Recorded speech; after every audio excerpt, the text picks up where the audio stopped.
Okay, hello everyone. I would like to introduce our wonderful speaker today. So Vladimir will tell us about progressive loading with a progressive framework. That's your first time doing a GDG talk. Yeah. Okay, so let's applaud him for bravery. And I will not postpone that. We can start. I think the people that will be coming, they will just take seats over here. All right. Okay? Cool. Yeah. So, thank you very much. Thank you guys. It's my first talk here, and could be a bit nervous and could be a bit like stressed by the thing. But yeah, let me introduce myself. My name is Vladimir, and I work here in a local company called Aptellum. We do like lots of medical imaging and AI with that to prevent and to diagnose lung cancer on early stages. But this talk is really not really related to my main job. This is something I encountered with the side project I have, and the project itself is a meal planner or like weekly planner of what you eat and what you want to cook during the week. So for this project I was making the mobile application, and I faced the problem which called progressive loading problem. Maybe you heard of it, maybe not. We will go through that, and we'll also go through the solution that I found, that I came to iteratively. And I would like to highlight the toolkit I used for that, called Flutter, and I would like to share my experience with that and with the solution, and also some additional bits and bobs that I used, so maybe it will be something useful for you as well. And hopefully we'll have some demo in the end. I'm not really sure because it supposes some interaction with images and downloading them. At last, I guess we can go upstairs, and there is some internet connection. We can try there as well. Hopefully, luckily there are not so many of us, and we can look at the screen all together. Yeah. So let's start and let's see what we have for today. So we have this progressive loading problem, and we will see how we can solve it in a cross-platform world, in a world of many devices, different platforms, mobile, desktop, and things like that. We'll come up with some trivial solution with Flutter. We will talk about the framework, what it allows us to do, what we can use with that. We will think how we can improve this trivial solution. The technique called blur up. We'll use additional pieces that would help us to come with something more robust and more production ready. And yeah, we'll have some demo in the end. So what's the progressive loading? I think you all saw this somewhere. So it's about preparing all your content in advance, and especially touches images and media files. So the key is to have something for a user, so when the user scrolls through the content, if it's like a big article somewhere on Medium, or like it's a big Quora post with lots of images and whatnot, you don't want your user to have his screen jumping when new images appear, or you don't want to have like big blank spots. So modern websites, modern web applications, they have like some thumbnail images in advance because they're kind of lightweight. It's just it's 1-2 kilobytes to load, and it comes really quick, and then it gets sharp when the entire image is loaded. And this is just some example I took from one of my articles. I also use the framework called Gatsby. You can see examples in Quora, you can see examples in mobile Facebook applications, in different messengers. So it's really a widespread approach, and it's kind of a solved problem for the web. And if we take, for instance, the framework, the JavaScript framework, it's not really a framework, it's more like a library called Sharp.js. It would make content, it would make you an HTML structure like that, so it will have some thumbnail image first. That will be like 1-2 kilobytes of data, and it will prepare you some additional images of the bigger width.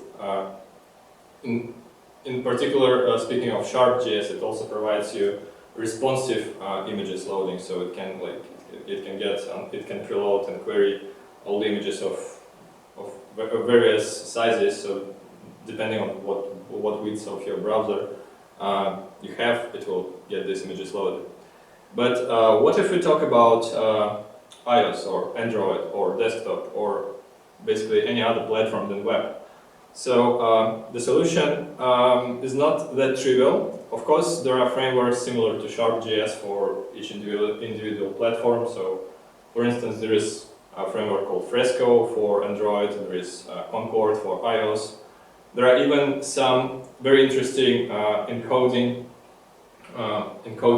standards, encoding protocols like progressive JPEG or WebP, which are really cool, and they kind of have this technique embedded into them. So if you have a look at the image, how it's structured, how its byte structure is organized, these protocols like progressive JPEG, they put this thumbnail first. So when you start downloading the image, you get very first bytes of it, and you already have this thumbnail, you already have this preview, you have something to render. And as you go, you get more bytes, you get more data, and you can render more and more sharp image.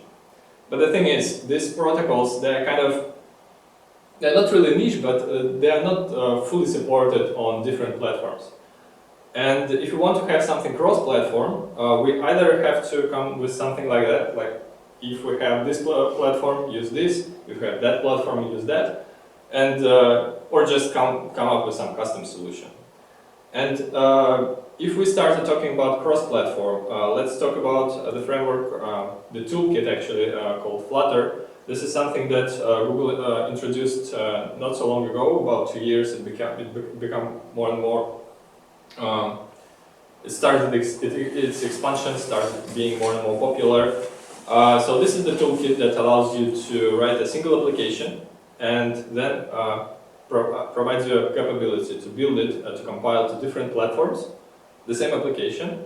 And you basically, another good thing about it, you don't really need much of mobile dev experience, so you don't need to be, let's say, an Android expert to write an application with Flutter. So, for instance, in my project, it was kind of a thing that I realized it catches me, because it's really cool, because I never was into this mobile world and never was like Android expert or iOS expert. And when I started working on the project, I thought, well, I would probably like my application to be on, let's say, on mobile platform, on Android. But I also like to have it on iOS, or I also would like to have it like on desktop. For instance, like Spotify, right? So Spotify is everywhere. You can have your Spotify like on your Garmin watches if you have some, but of course we don't want to have like meal planner on Garmin watches. But again, it's something that is really widespread, and if you think of it, it's quite useful. But it has this cost of supporting basically the same application, the same code, the same logic on like coded for different platforms, and this is where it gets a bit boring, should I say, because like as a developer you don't really want to repeat yourself like 6 times, 4 times. And this is where Flutter, again, it sounds like a really nice thing to have. So I give it a try, and I realized that I probably want to have this platform for my project. And I first came with some very trivial image scrolling solution, which basically looks like that. So we have 2 blocks of code here. I hope you can see it here. So the first one, which is basically the structure of your application, it has everything, well, not everything, but the main concept in Flutter is widget. So it's something abstract that can be shown, can be rendered. So the main widget is provided by build function, and it has basically the material app, which is just some container. And you have this theme data, which is just like the way you define the theme. And you have your scaffold, which in turn includes all the content. And the next widget, which is basically cards widget, it has all the contents of the application. So it has like a card with some image that appears from network, like image network you can see here, and the title. So that's basically it. And you will see later there's just like few lines of wrapping code, and this is what you need to run the simplest application. So if you take, for instance, Android, you have to do some configuration of your widgets. You have to think of how you build your project, think about Gradle and things like that. But here you just like write a few lines of code and it just works, right? And the best thing of it compiles to different platforms. So the same structure will be represented for different platforms, for desktop, for web, for iOS, for Android, for what's supported currently by Flutter. And yeah, so, but if we talk about image scroller solution, what do we want from it? Is it like something, maybe this widget is enough, maybe we can go with it and it will solve the problem of just scrolling images. Maybe it's progressive already. What's wrong here? What do you think? Why is it not progressive? What are the concerns here? What can be improved? Why this code will not work in production maybe? Well, it will work, but what can be improved here? Are there any major concerns here? So, any ideas?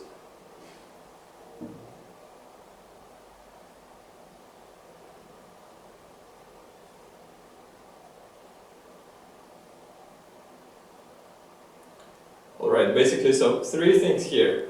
We have no previews here, so this is just like we get an image from the internet, we render it as we scroll. We load full-size images because it's just like URL you provide and it's just the image you get. So if it's 5 megabytes image, you will get all the 5 megabytes loaded. There is no caching really here unless something is provided by the platform itself, but we cannot rely on that because we are in the cross-platform world. We don't know really what would be the platform we compile to. So these three major things that could worry us at the moment, and let's see how we can address this. So for the first one, we could use this blur up technique, which is basically getting a very small thumbnail and stretching it to the size of the image that we need, to the size of the container. And when the image comes, we just replace this thumbnail with the full-size image. So for the second point, we also don't really want to load the entire image, like the original one, like let's say full 5 megabytes image, and to display it on a very narrow, very small mobile screen, right? So we would like to get something resized. We want to save users' data. We want to save some time to load this data, to load this image, because if we are in, let's say, 3G network, it will take ages to get some big image. And especially if you scroll, right? So if you think of the Instagram-like application, right, or some gallery, you will scroll quickly through the images, and they will be all like queued up to get downloaded. So it will take time, right? And the third point, there is no caching. So if you return back, the application would try getting this, like the same images again from the network, because you cannot like store all of them indefinitely, like continuously. Keep piling them into the memory. So they will be wiped out, and you have to download them again. So for these 3 points, let's think how we can improve that. And if we come up with another attempt, so how we address these points? So first we can prepare some thumbnails, right? So we can prepare these smaller images of, I don't know, 30 pixel widths with some lower JPEG quality, and we just store URLs to them as well. And for the second problem, for the specific widths, we can just like prepare all necessary widths that we need. Let's say 100 pixel, 1000 pixel image for whatever screen we have, or I don't know, the full size image of, I don't know, 2000 pixel, things like that. And we could also use some approach to replace this thumbnail with the full size image. And hopefully, for the Flutter, there is a third-party package, which is actually a nice thing about Flutter as well, that it has this packages infrastructure, this packages environment. So the package called Cached Network Image, this is just one I found that kind of solves the problem. It does exactly what it states, so it just like gets the image, gets the thumbnail first, it replaces it, and then stores the original image in the cache. And that it kind of solves both problems that we have, right? So it replaces the thumbnail with the original one, and it has this caching opportunity. So you can see here that, like on the first line, image URL, this is the full URL of the full image of the complete one. And for the placeholder, we have a container where we get the thumbnail, and we stretch it to the size that we need. So looks like all right, but what's wrong here? Can we find any flaws here? What could concern us? What do you think?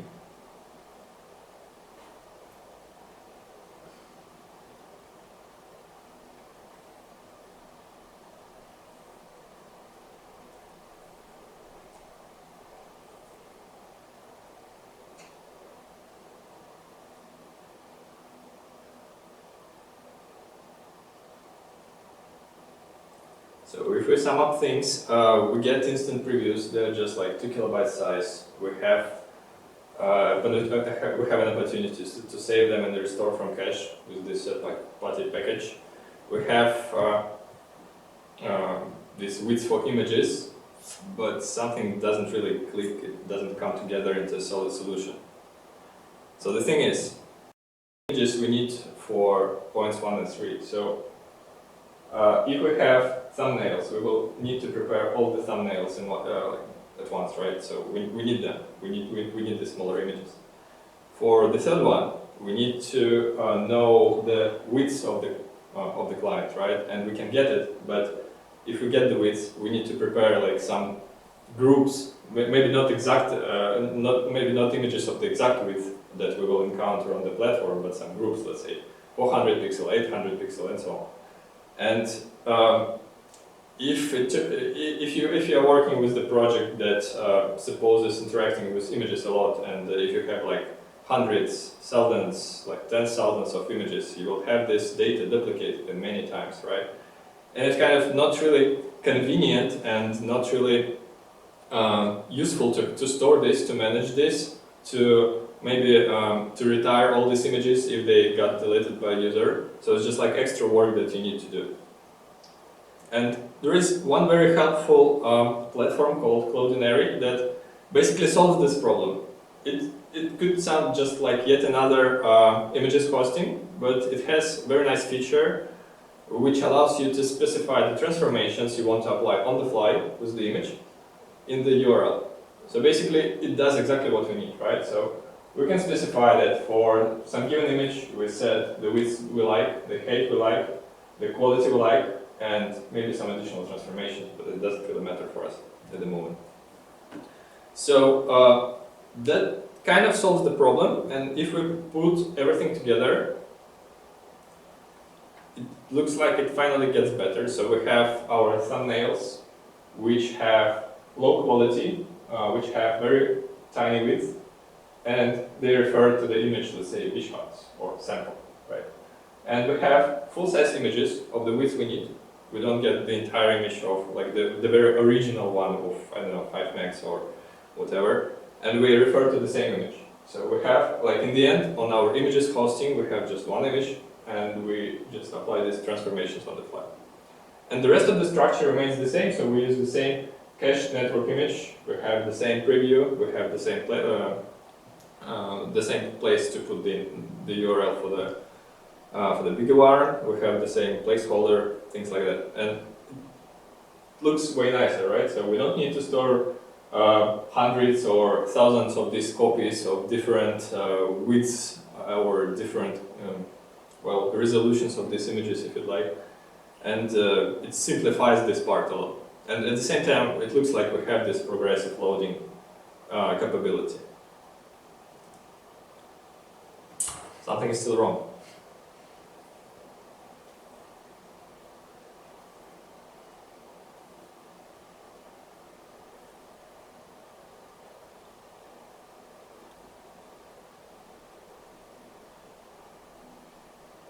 Yeah, I don't want to torture you here with that. It's really tough, but actually two things here. One, this package that we use here, cached network image, it kind of has a bit of like this bad surprise that if we think that we're working in the cross-platform world, it kind of gets critical that all the packages we use, they are also cross-platform. They're truly cross-platform, and they are kind of in line with the most recent Flutter version. And these two things, trusting to the package that is truly cross-platform, and trusting it to be in line with with the Flutter mainline, makes the use of this package is a bit tricky, and this is what I encountered, for instance, with this cache network image. So I tested the same application on Android. It worked fine. I tested it on web and Linux devices, like web and Linux platforms, and the blur up part works, but the caching part doesn't really work, and well, just doesn't work. But the thing is, the approach itself is sane, right? And we can easily replace this particular package with another one if it appears on the market, or just fix this one, or just invent the same thing that they do in this package and put our code in our repository, right? So there are ways how we can bypass it, and it doesn't really make the entire thing broken, right? So this particular thing didn't work, but we can work it around. Another problem is with width and height solution. If we come back here, so we have some magic constant that kind of calculates the size of the container. Relies on width, and width is something, it's really something reliable on your device because you don't really stretch your device, right? So it kind of stays constant more or less, and you can like play from this width. But storing this as a constant is not really the case if you have different shapes of your images. If you have like horizontal images, if you have vertical images, you cannot really code it just like that. So if we talk about something more production ready, more robust, or if we have if we know we have different types of images, we need something more well thought. So there's supposed to be a demo here. I'll try to show you something. We'll see what launches here. At least I can show how it looks in code. Let's try to do a trick. I'll try to enlarge this. Is it better? Can you see the code? Yes. Cool. So this is the structure of the application. So we have the main Dart file with the main function, hello Java, right? So void main. And this is the Dart language. This is what Flutter uses as a language. So Flutter itself is more like a toolkit. It's like a big box of things that remove this routing word to compile to different platforms. But for the language, you use Dart. It's actually very nice. I'm working with this like for about a year, maybe a bit less, and it looks very friendly if you were used to like to Java or C# or I don't know, Scala or TypeScript or whatnot. So it's something friendly, something object-oriented. It has like inheritance and all of that. So yeah, it's alright. It has got a good typing system, so all the necessary bits are here. So we have this main method, and basically, if you don't look at this hack, so this is just this is what I did to compile for Linux. It's still just a little remark here. So support of different platforms in Flutter is a kind of ongoing thing because there are so many of them, and they change a little bit the way you're supposed to work with different platforms. So previously you had to include a separate package, for instance, to compile for desktop, but now it comes a part of the Flutter toolkit itself, so they kind of productized it. And this is why the way you code it changed a bit. It's not a big deal, but you just need to admit this thing because it's something evolving, something really live, and you kind of develop along with that. So in the main function, we run our main application, which is basically just a class that extends some widget, and we have this build function, as I showed you before. So again, material app, some theme, and the scaffold, which has all the things inside. And for the widgets, I have all this collection of widgets I showed you previously.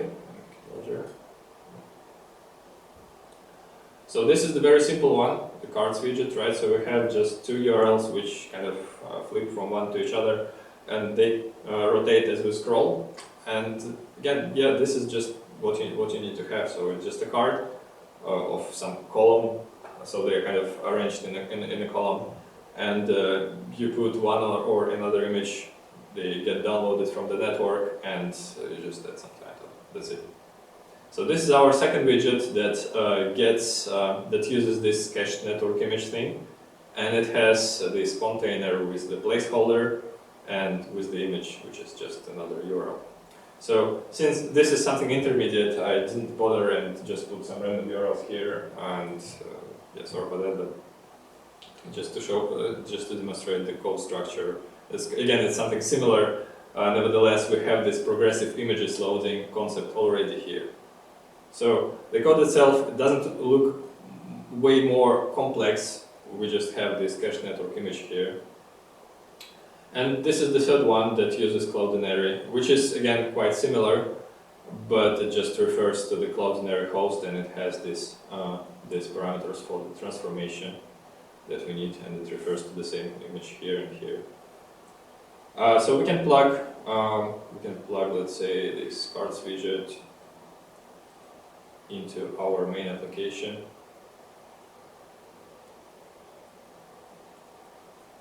Yeah, so here it is. And if we want to start our application, oh yeah, and one more thing here. So we have just we have this main Dart, we have this widgets collection, and there is just another thing that I used to simplify the way I say what images I need to load. So it's just like some abstraction that I use, some model. In the end, it does absolutely the same. And it has just one pub spec, which is kind of the definition of all the packages you use, and sorry, I'll make it bigger. It specifies the SDK version, the Flutter version, and specifies all the images that all the packages that you use, dependencies or dependencies. So it's something really common if you're exposed to a packaging system like NPM or something from Python. They have this concepts more or less the same. Yeah, and for compiling to desktop, we also have to specify fonts and provide them in a separate package. But again, these are just two files that we bother about. So this is just a YAML spec that kind of helps you to compile pieces together. And this is the main Dart file that has all the code. So yeah, you can, if it's a simple application, you can just put everything into this main Dart. If it's like 100 liner, it's all right. So it will be there. And to run things, there are actually two approaches. One approach, you can use emulators. So if you were used to, let's say, Android development, you know what's that, but it's just like some application of your mobile phone, let's say.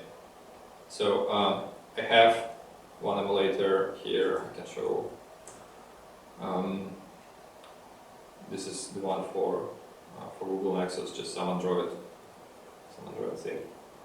We can start it, and it starts the application. I'll put it to the screen.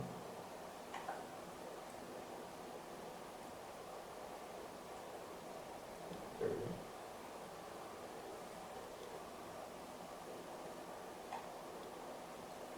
Oh yeah, so it loaded some stuff from the state.